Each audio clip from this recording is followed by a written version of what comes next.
राम राम दोस्तों। आज हम लोग मेनली एमटीएफ के बारे में बात करेंगे। एमटीएफ में मैं पिछले मान के चलिए तो 20 दिन से ट्रेड कर रहा हूं। तो कुछ मोतीलाल अकाउंट में भी किया हूं, कुछ जीरोधा अकाउंट में भी किया हूं।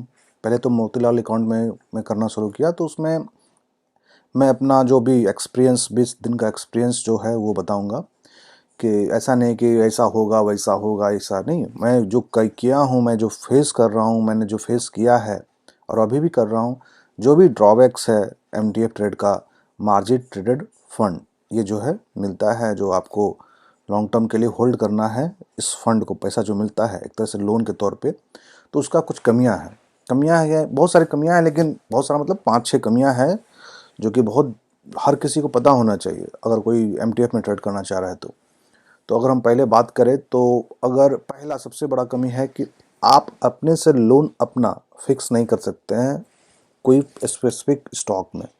सपोज अगर आपके पास 5,000 रुपया है और आप सोच रहे हैं क्या कि केवल 5,000 का ही हम लोन लें, केवल 5,000 का ही लोन ले, फलना स्टॉक है कोई भी, मान लीजिए XYZ है, कोई एक XYZ है, एक्स स्टॉक है, उसमें आपके पास पैसा है 5,000 और लगाना है, उसमें सोच रहे हैं 5,000 का ही लें, टोटल हमको 10,000 का हम मेरा पोर्टफोलियो में आ जाए, ऐड हो जाए वो स्टॉक का।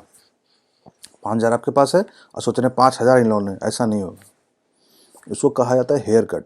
तो हेयर कट डिसाइड करता है वो स्टॉक का खुद रहेगा। एमटीएफ में हेयर कट होता है कि कितना है, जैसे सपोज कि आपको अगर 5,000 है तो 2,500 लगेगा और 7,500 रुपया लोन लेना पड़ेगा उस स्टॉक का, ठीक है।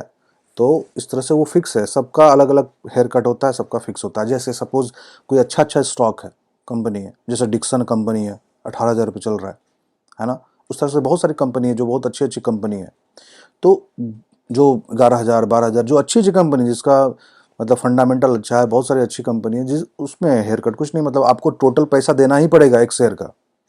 अगर आप डिलीवरी में लीजिए या एमटीपी में लीजिए, कोई फर्क ही नहीं पड़ रहा है उसमें।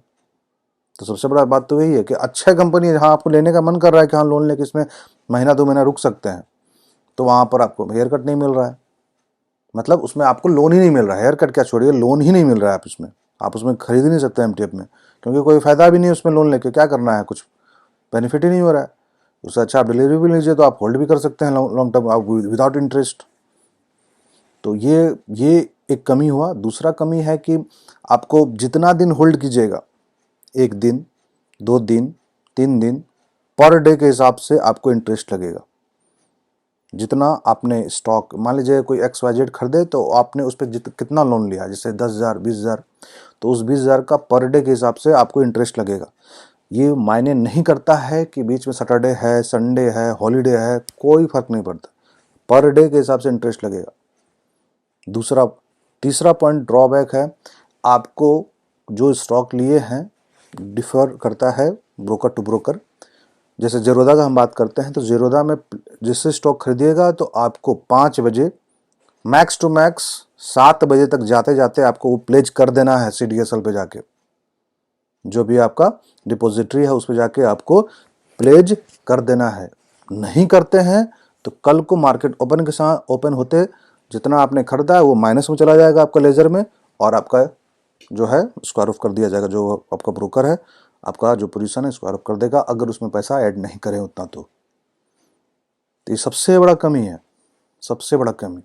और अगर आप ऑप्शन ट्रेडिंग, चौथा पॉइंट अभी बताने जा रहा हूँ, अगर आप ऑप्शन ट्रेडिंग करते हैं तो आपको पता होगा, खास करके सेलिंग करते होंगे या फ्यूचर को हेज करते होंगे या सेलिंग करते होंगे, तो आपको पता है कि जब आप जब आप सेलिंग करते हैं या हेजिंग करते हैं, खास करके फ्यूचर हेज करते हैं या फ्यूचर बाय करते हैं, तो आपको पता होगा कि अगर फ्यूचर आप बाय या हेज कर रहे हैं, सेलिंग कर रहे हैं, तो जितना आपको पैसा लग रहा है, जैसे सपोज हेजिंग में आपको लग रहा है 35,000 रुपया, तो उसके अलावा आपको 10 15 20,000 रुपया आपके अकाउंट में रहना चाहिए। एकदम सेम टू सेम आपको एमटीएफ में भी हो रहा है।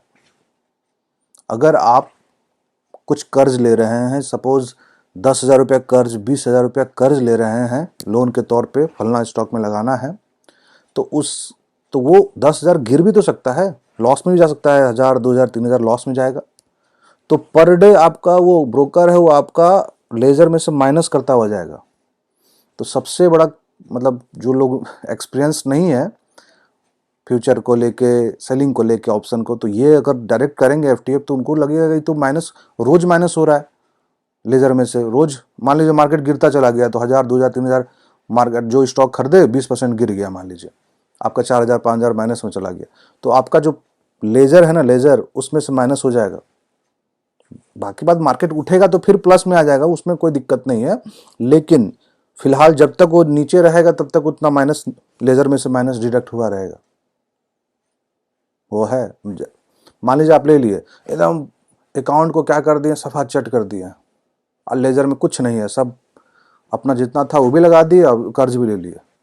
अब मार्केट गिर गया, गिर गया तो लेजर में माइनस चला जाएगा 2000, 3000, 4000, तो वो क्या होगा, वो अलग से माइनस जो है वो अलग से फिर आपको बोलेगा, आरएमएस अलर्ट आएगा कि आप अपना पैसा डालिए इसमें, ये माइनस में नहीं होना चाहिए लेजर, नहीं तो स्क्वायर ऑफ कर देगा, वो भी एक बहाना है, नहीं तो फिर स्क्वायर ऑफ कर देगा पोजीशन।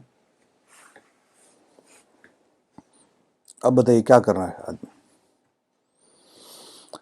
तो एमटीएफ में उन लोग के लिए अच्छा है, हम यही कहेंगे जो लोग थोड़ा सा शेयर मार्केट में 4 साल 5 साल हो गया है और मार्केट में थोड़ा नॉलेज है कि कौन सा स्टॉक को खरीदना है, कहाँ खरीदना है, कब खरीदना है। सबसे इम्पोर्टेंट चीज़ है कब खरीदना है, क्योंकि आपको खरीदते साथ अगर स्टॉक जो है वो गिर गया 10-20%, तब तो यहाँ पर पूरी लॉस है ना। आपको इंटरेस्ट भी देना पड़ा, आपको क्या कहते हैं दूसरा चीज़, आपको जो लॉस में बुक करना पड़ा। सपोज़ वहाँ जैसे ऑप्शन ट्रेडिंग में क्या होता है, टाइम लगता है ना, टाइम आपका माथा पे चढ़ता है कि हाँ टाइम ज़्यादा, टाइम डिके हो रहा है, या एक्सपायरी के दिन आप ट्रेड कर रहे होते हैं तो नेक्स्ट एक्सपायरी है तो टाइम 10 दिन का है, 5 दिन का है। जैसे वो एक साइकोलॉजी को ख़राब करता है, उसी तरह से यहाँ पर एमटीएफ में एक साइकोलॉजी ख़राब कर रहा है एक चीज़, वो है आपका इंटरेस्ट लग रहा है, आपका लेजर में से माइनस हो रहा है, जो कि अदर एक्स्ट्रा ट्रेड करने के लिए आपको रोक रहा है ना। तो ये सब चीज़ है जो आपको माइंड में प्रेशर देगा। अगर आप लेते के साथ गिर गया स्टॉक या मार्केट गिर गया तो आपको वो, ऐसे नॉर्मल आप करते हैं डिलीवरी में, आज जितना पैसा है तो आप उसको होल्ड करिए 10 दिन, 1 महीना, 2 महीना, 3 महीना, आपको इंटरेस्ट नहीं देना पड़ रहा है। लेकिन इधर क्या होगा कि आपको मन करेगा कि नहीं हमको कर देना, अच्छा रहेगा, पता नहीं उठेगा कि नहीं उठेगा, है ना, महीना नहीं उठेगा, 2 महीना और गिर जाए तो इधर से और लॉस होगा, उधर से इंटरेस्ट भी लग रहा है अलग से। तो ये चीज़ जो साइकोलॉजी को ख़राब कर देगा। अब बोलेगा कि नहीं नहीं नहीं, बुक करो बुक करो। अभी जो मैंने मोतीलाल में ट्रेड लिया, तो मोतीलाल में मेरा एक्सपीरियंस रहा कि मैंने 4-5 ट्रेड बनाया एमटीएफ में। तो एमटीएफ में ट्रेड बनाने के बाद 2 में प्रॉफिट हुआ है, एक में 1600 हुआ है और एक में 1100 के लमसम में प्रॉफिट बुकिंग हुआ है। तो बाकी जितना है जैसे जोमेटो है और एक है वेदांता, जोमेटो, ये सब वगैरह, तो ये सब में तो अभी लॉस में हूँ, तो अभी पड़ा हुआ है वो, ठीक है। तो जैसा है मार्केट अभी, बजट से पहले मार्केट ऐसे ही रहेगा, ठीक है। तो है फिर, और एक एसी और के ई आई भी लिया हूँ मैं, एससीई और के आई दोनों में भी। एसी में 1000 रुपये के प्रॉफिट में था और के आई में 300-400 प्रॉफिट में था। तो अभी मार्केट उसी के बीच में घूम रहा है, देखते हैं क्या होता है। तो यही कहेंगे कि, और बाकी बात मैं जेरोदा में भी एमटीएफ अभी 3 दिन हो गया है होल्ड किया हूँ, कुछ स्टॉक, लॉस में नहीं हूँ, 1-200 रुपये प्रॉफिट में हूँ, 3-4 स्टॉक लिया हूँ मैं। देखते हैं क्या होता है। और जेरोदा में थोड़ा सा सस्ता पड़ता है, जैसा कि हम बताए हैं कि इधर अगर सस्ता पड़ता है कंपेयर टू मोतीलाल, तो मोतीलाल में थोड़ा सा इंटरेस्ट ज़्यादा लगता है और जेरोदा में थोड़ा इंटरेस्ट कम लगेगा। तो मोतीलाल थोड़ा महंगा प्लेटफॉर्म है, लेकिन वहाँ पर आपको एडवाइज़र मिलते हैं जो स्टॉक को आप रिकमेंड करते हैं। अब जिनको नॉलेज नहीं है तो वो उनमें जा सकते हैं। और ऐसा नहीं है कि मोतीलाल जो भी बोल देगा वो हो ही जाएगा, वो ऐसा नहीं है।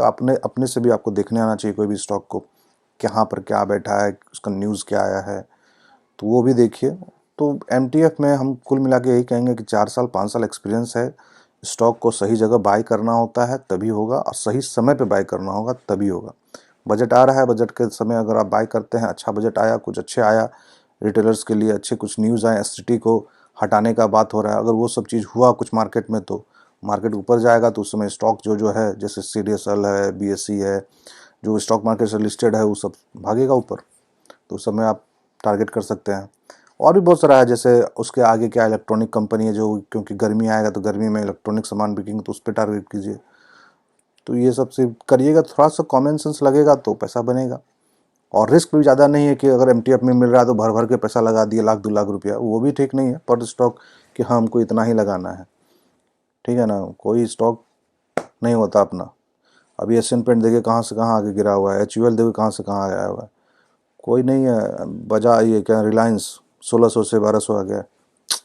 कुछ भी कोई भी स्टॉक नीचे आ सकता है 30% 40%, किसी का कोई लिखा जोखा नहीं है किसी के पास। तो अगर आपको मेरा वीडियो अच्छा लगता है तो लाइक करें, शेयर करें, सब्सक्राइब करें। जय हिंद।